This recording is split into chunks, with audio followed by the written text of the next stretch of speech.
Assalamualaikum dan salam sejahtera. Tuan Pengerusi, terima kasih atas ruang kesempatan yang diberikan.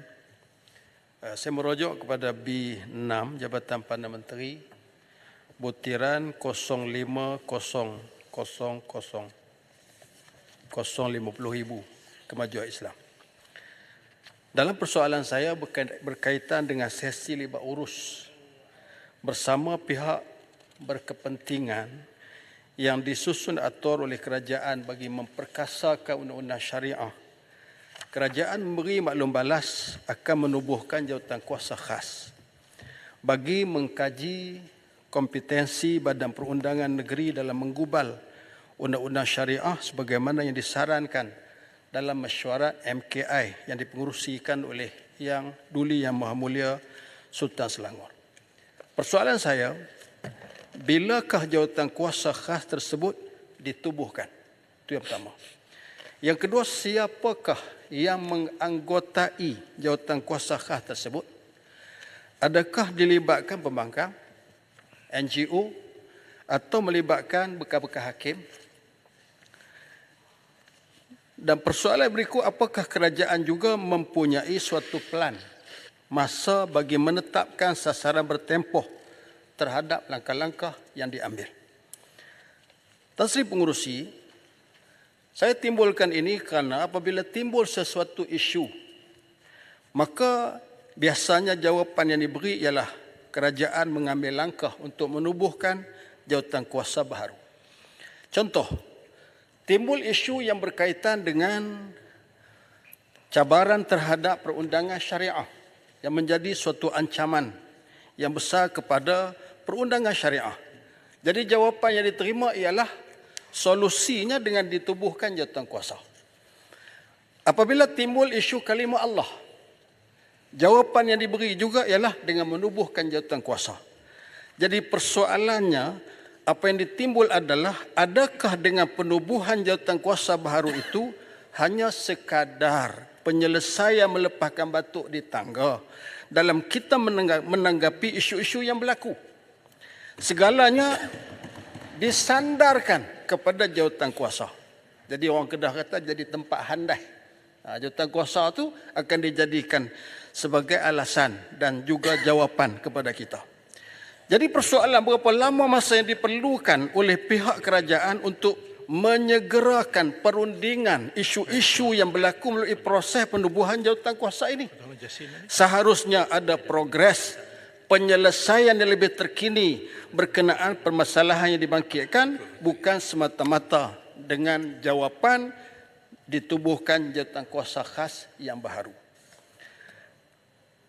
Tan Sri Pengerusi merujuk kepada B6 Jabatan Perdana Menteri butiran 050100 JAKIM. Saya ingin bangkitkan di bawah butiran ini dua persoalan. Pertama, kita berbangga melihat imej Malaysia menjadi antara pendukung utama kepada perjuangan umat Islam di Palestin. Alhamdulillah. Namun apa yang dibimbangkan ketika ini ialah seolah-olah adanya usaha untuk menyelitkan unsur-unsur Islamofobia di dalam perjuangan solidariti umat Islam terhadap Palestin. Saya cuba sebut sebelum ini di dalam perbahasan di peringkat dasar. Cuma apa yang ingin saya lanjutkan dalam pertanyaan di sini ialah kita melihat seolah-olah tidak ada suatu halangan yang jelas. Siapa yang bertanggungjawab sebenarnya yang mengawal benih-benih Islamofobia itu? Jadi persoalan saya ialah siapakah sebenarnya yang bertanggungjawab mengawal benih-benih Islamofobia yang berlaku itu? Kerana ini melibatkan contoh seperti masalah laungan takbir, masalah yang berkait dengan larangan qunut nazilah. Itu di antara benda-benda yang akhirnya dapat ditafsirkan sebagai ini adalah puzzle-puzzle yang sedang melengkapkan sebuah papan Islamofobia yang cuba digambarkan di dalam negara ini. Jadi itu kita harapkan supaya ada ada penjelasan di situ. Dan yang terakhir ialah butiran 030500 tentang Agensi Pengurusan Bencana Negara NADMA. Saya juga ingin bangkitkan ialah kita sedia maklum negara sekarang dan dunia juga berdepan dengan pelbagai bencana yang sudah tidak menentu dan sudah pasti perlu dalam menangani isu krisis yang seumpama ini perlu ada strategi yang terbaik. Saya ingin bertanya, apakah persediaan di peringkat NADMA menghadapi situasi-situasi bencana luar jangka yang berlaku saban tahun? Saya juga ingin bertanya mengenai pendekatan yang diambil oleh kerajaan untuk meneliti langkah yang diambil di beberapa negara lain dalam menghadapi krisis bencana.